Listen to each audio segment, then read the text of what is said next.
il ne faut pas l'appeler géant. Parce que ce que tu dis, c'est ce qui va arriver. Il y a des choses qu'il ne faut jamais dire. Même si c'est vrai, ne le dis pas. Alléluia. Même si c'est vrai, c'est un géant. C'est vrai, c'est un géant. Mais ne le dis pas, il va le devenir. Contrôle ta bouche. Car la vie et la mort sont au pouvoir de la langue. Et même si tu vois le contraire de tes prières, continue à dire tes prières. Un jour, tes prières vont devenir réalité. Un jour, ce que tu dis dans le secret va devenir chair. Même si tu as demandé des choses en 2020 et tu ne les as pas touchées, continue à le proclamer, à le proclamer, à les proclamer, à les proclamer. Et un jour, cela va arriver. David avait refusé de dire géant. Il a refusé de dire géant. C'était une discipline en lui. Je ne l'appellerai pas géant. Si je l'appelle géant, il va devenir un géant pour moi. C'est un géant pour Saoul. C'est un géant pour mes frères. Mais il n'est pas un géant pour moi. Je refuse. Même si je vois un géant, je ne dis pas. Je ne dis pas. Ne dis jamais que tu es pauvre. Ne dis jamais que tu es maudit. Ne dis jamais cela. Ne dis jamais que tu es le dernier. Ne dis jamais que tu es bête. Ne dis jamais que tu es bête. Dis j'ai oublié. Ne dis jamais que tu es bête. Ne dis jamais que tu as l'esprit de célibat. Dis on ne t'a pas encore découvert. Ne dis jamais que tu es disqualifié. Dis que tu es dirigé. Ne dis jamais, ne dis jamais. Même si ça se voit, même si tout le monde confirme que c'est un géant, mais toi deviens aveugle par le Saint-Esprit.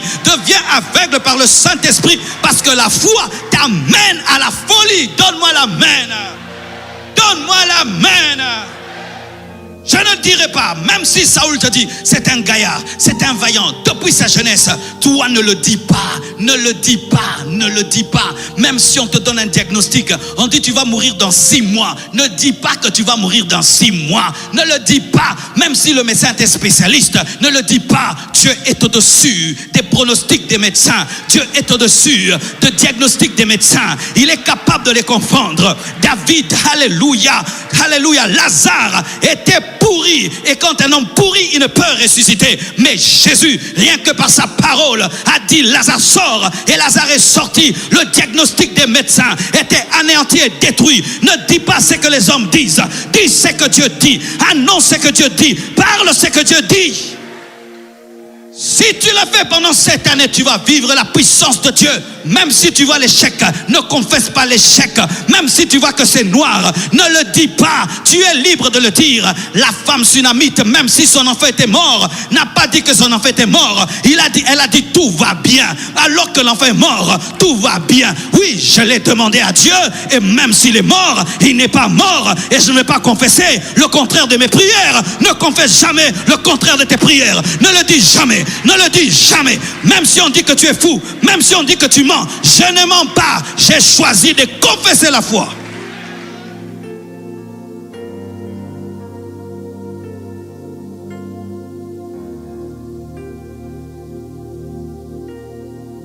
Tu peux même sentir par ma manière de te prêcher que la vie chrétienne c'est un combat. C'est pourquoi des fois quand tu prêches aux gens, il faut prêcher comme un coach. Tu vois le coach comment il parle. Allez, droite, montez, coup de tête, toi, descends, toi, va.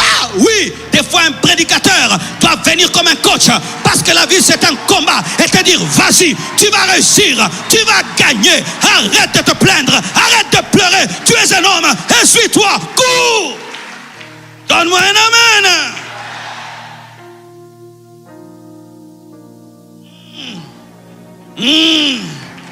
Oh, acclame le Seigneur.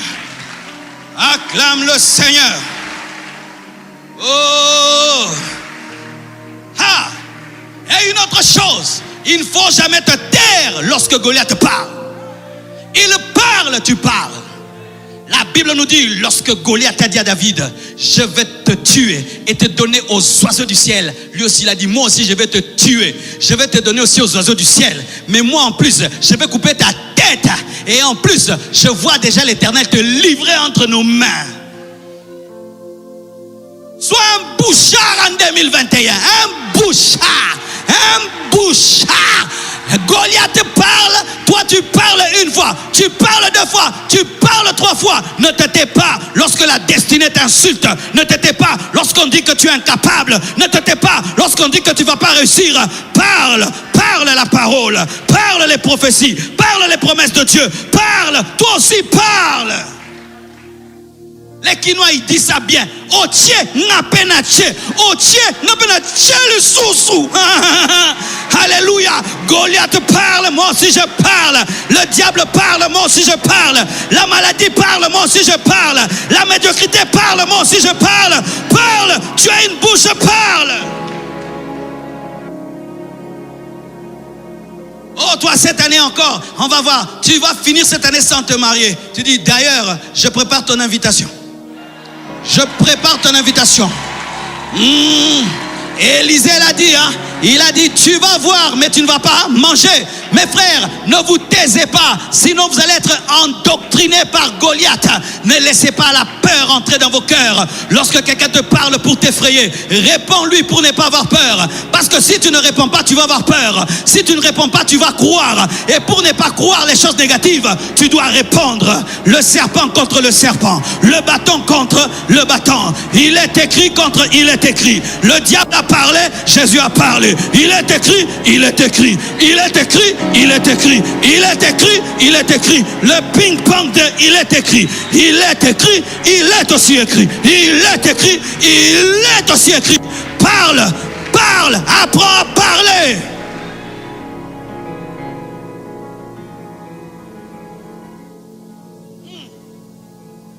Et David n'a pas parlé n'importe comment. Vous savez ce qu'il a fait? C'est que lorsque Goliath est venu, il a placé le combat dans le domaine des armées, dans le domaine des humains. Mais lorsque David lui répond, il place la bataille au niveau de Dieu. Il dit, ce n'est pas mon combat, Goliath. Tu as insulté l'armée de Dieu, c'est l'Éternel que tu as insulté. Je te place face à mon Dieu. Lorsqu'on vient te combattre dans la chair, monte en esprit. Lorsqu'on te combat dans la chair, monte en esprit. Lorsqu'on t'insulte dans la chair, monte en esprit. Lorsqu'on te maudit, monte en esprit. N'entre pas dans les insultes. Toi, tu ne peux pas insulter. Toi, monte en esprit. Et qu'est-ce qu'il fait? Quand il monte en esprit, il voit Goliath déjà mort et il lui prophétise. Il dit, je te couperai la tête aujourd'hui. Oh. Vous savez, entre les deux cultes, quand j'ai médité, David dit, je te couperai la tête. Tu sais avec quoi? Avec ta propre épée. Il n'a pas pris l'épée de quelqu'un d'autre. Ce qu'ils font contre toi retournera contre eux-mêmes. Celui qui voudra te tuer, c'est lui-même qui va mourir en 2021. Celui qui va vouloir écourter ta vie en 2021, lui-même sa vie serait écourtée. La tête de Goliath était coupée par sa propre épée. Sa propre épée. Il a voulu tuer David avec son épée, mais c'est avec son épée qu'on a coupé sa tête. Je déclare qu'ils vont tomber dans leur propre piège. Ils viendront contre toi par un seul chemin, mais ils fuiront par 7 chemins. Je déclare, tu prendras l'épée de Goliath et tu lui couperas la tête. Il va tomber dans son piège. C'est lui qui va être chassé du travail. Ce n'est pas toi qui seras chassé. Il a fait des réunions, c'est lui qui sera chassé du travail. C'est lui qui sera chassé du travail. Je suis en train de te le dire. Ne te tais jamais. Lorsque quelqu'un est en train de perturber ta destinée, en te maudissant, en te décourageant, réponds et parle la parole, parle la foi, parle ce que Dieu t'a dit, annonce ce que Dieu t'a dit. Dis-le. Dis-le.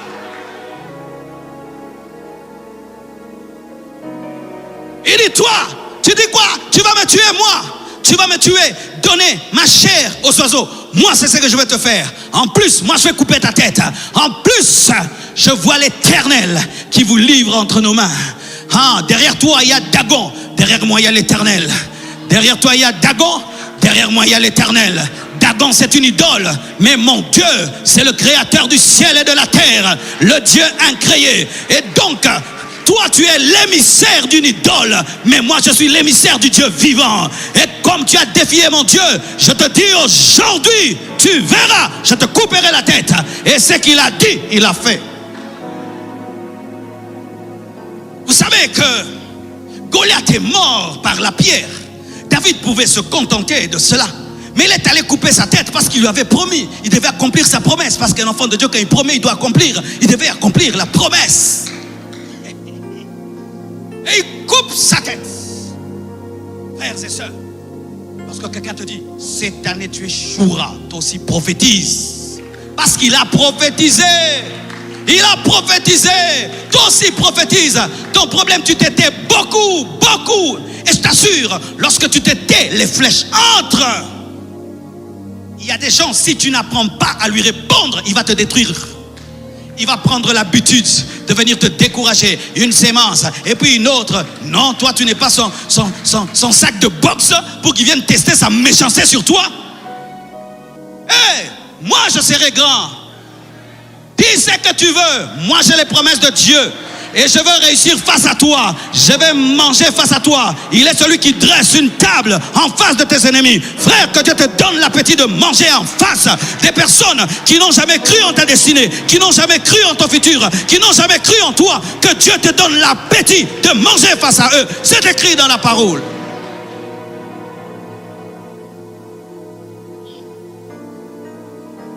Goliath vient. Il dit armée contre armée. Des armées charnelles. Mais lorsque David entre dans le combat, non, c'était maintenant les anges contre les démons. Les anges contre les démons. Je vous assure, si Dieu t'ouvrait les yeux sur ce qui se passait ce jour-là, il y avait Michael qui était là, Gabriel qui était là, il y avait des anges qui étaient là. Pourquoi? Le nom de Dieu était en jeu. Lorsque tu es défié, n'en fais jamais ton combat. Donne ça à Dieu. Seigneur, on a dit que moi, ton enfant, je n'aurai jamais des enfants. Alors qu'il est écrit dans ta parole qu'il n'y aura pas de femmes stériles au milieu de vous. Seigneur, je te laisse cette guerre. Donne la passe à Dieu. Permets à Dieu d'entrer dans ton combat et de démontrer que sa parole est vraie. N'en fais pas ta guerre. Ne tombe pas dans le piège d'haïr les gens. Tu as la haine pour quelqu'un. Tu perds ton temps. Et la preuve que c'était devenu un combat spirituel. Lorsque Goliath est frappé par la pierre, il n'a pas respecté la physique. Il n'a pas respecté la gravitation. Il n'a pas respecté le principe du choc. Il devait tomber à la renverse. Mais lorsque le choc l'atteint au niveau du front, il veut tomber. C'est sur un ange venu. Toi, tu as insulté Dieu pendant 40 jours. Tu vas te prosterner aujourd'hui. Et dans le domaine de l'adoration, même ceux qui ne veulent pas doivent se prosterner. Il est écrit qu'il a reçu le nom qui est élevé au-dessus de tout autre nom. Enfin qu'en son nom, tout genou fléchisse et que toute langue confesse qu'il est Seigneur à la gloire de Dieu le Père. Et là, Goliath tombe sur son front afin de dire: l'Éternel est Dieu, l'Éternel est Dieu, pardonnez-moi, pardonnez-moi, c'est l'Éternel qui est Dieu, pardonnez-moi. Je te dis, ils vont se repentir, ils changeront d'avis, ils vont reconnaître que tu as Dieu, ils vont reconnaître que Dieu marche avec toi. Même celui qui avait crucifié Jésus-Christ, il a dit: celui-ci était le Fils de Dieu. C'est important, c'est important, c'est important. Mais tu dois savoir, frère, que pour relever un défi, tu dois avoir des motivations pures. Vous savez, pendant longtemps, on nous a enseigné ces choses. Tu dois marquer la terre. Tu dois laisser des traces sur la terre. Tu dois être le premier. Mais il y a un livre merveilleux que j'ai commencé à lire qui m'a rappelé que ce n'est pas ça. Le livre de Rick Warren sur une vie motivée par l'essentiel. Et il dit quelque chose, je vous conseille de le lire. Il dit: si tu te bats dans ta vie pour être le premier, sache qu'un jour, il y aura un autre premier. Tu peux battre le record du monde. Il fut un temps, il y avait un homme qui s'appelait Carl Lewis. C'était un Américain, c'était l'homme le plus rapide du monde. Et aujourd'hui, il y a eu Usain Bolt. Et puis il y aura encore, il y aura encore. Alors si tu te bats pour être premier, tu auras une joie éphémère. Parce qu'il y aura toujours un autre premier. Et si tu te bats pour que le monde se souvienne de toi, un jour les hommes t'oublieront. Et si tu te bats pour la reconnaissance des hommes, les hommes sont toujours compliqués et tu ne peux jamais les satisfaire. Mais travaille pour une seule chose, la gloire de Dieu. Lorsque tu as un défi, dis: Seigneur, donne gloire à ton nom. C'est ce qu'il y a fait. Qu'on sache que tu es Dieu et que je suis ton serviteur. Seigneur, on a dit que je vais échouer. Donne gloire à ton nom dans mes études. Donne gloire à ton nom dans mon entreprise. Alléluia. Et regardez ce défi. Regardez ce détail. Lorsque David entre sur le champ de la guerre, voici ce qu'il dit: qu'est-ce qu'on donnera à celui qui tuera cet incirconcis? Il a voulu se battre pour lui. Et on a dit: il sera comblé de richesses, on va franchir sa famille et va épouser la fille du roi. Et là, il veut épouser la fille du roi. Il veut qu'on affranchisse sa famille et veut être riche. Mais quand l'onction de Dieu descend sur lui, il dit: tu as insulté l'armée du Dieu vivant, je vais te couper la tête. Il ne s'agit plus de la fille du roi. Il ne s'agit plus de l'affranchissement de ma famille. Il s'agit de Dieu. Tu sais pourquoi tu n'arrives pas à relever les défis? C'est parce que tu veux les relever pour ta gloire. Tu veux prouver quelque chose. Tu veux montrer. Et je vous assure, ça c'est un témoignage personnel. Chaque fois que j'ai voulu travailler pour ma gloire, même l'onction n'a pas agi. Même la puissance de Dieu n'a pas agi. Tout ce que Dieu m'a accordé ne se manifeste pas. Pourquoi? Parce que Dieu ne nous aime pas pour nous-mêmes, mais nous aime pour lui. Ne faites rien en 2021 pour votre orgueil. Ne faites rien pour entrer dans l'histoire. Ne faites rien pour dépasser quelqu'un. Ne faites rien pour être les premiers. Faites tout pour la gloire de Dieu. Tout ce que vous ferez, faites-le pour la gloire de Dieu.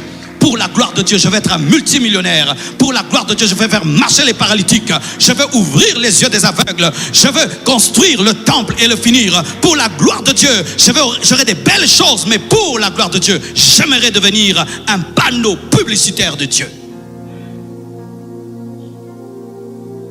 Lorsque tu deviens le panneau publicitaire d'un restaurant très connu, toi aussi tu es connu. Qui connaissent le panneau de la compassion?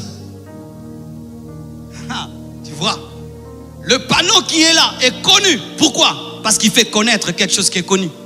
Fais connaître Dieu, tu seras connu. Je rendrai ton nom grand. Mais le but, c'est que toi, tu deviennes grand pour que lui soit présenté. Présentez Jésus en 2021. Présentez Jésus. Lorsqu'on dit frère, comment tu es devenu comme ça? Ce n'est pas moi, c'est Jésus. C'est Jésus. C'est Jésus. Comment tu as distingué? C'est Jésus. Comment tu as eu des mapassa? C'est Jésus. Comment tu pries, les malades sont guéris? C'est Jésus. Comment tu es riche? C'est Jésus. Comment tu es aussi beau? C'est Jésus. Comment tu as l'huile fraîche? C'est Jésus pour l'Éternel.